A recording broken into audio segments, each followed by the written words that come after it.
Concessioni Autostradali Venete ha fatto il punto in previsione dell'intensificarsi del traffico previsto da Bollino Rosso nei prossimi weekend, presentando una serie di attività utili a garantire la scorrevolezza dei mezzi, l'informazione tempestiva all'utenza e la risoluzione rapida delle emergenze. Le cose stanno andando bene perché c'è stata programmazione sia degli enti proprietari e sia della Polizia Stradale, quindi siamo attrezzati per un'attività di assistenza da un lato e di sorveglianza dall'altro.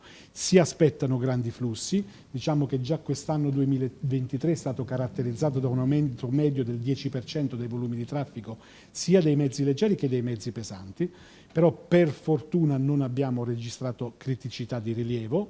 Prevediamo che continui così e speriamo, perché ripeto, lavoriamo in tal senso, che questi flussi si muovano in maniera ordinata, regolare, nel rispetto delle norme di comportamento fondamentali, perché come ho detto, piccole distrazioni, piccole violazioni possono creare grandi eventi.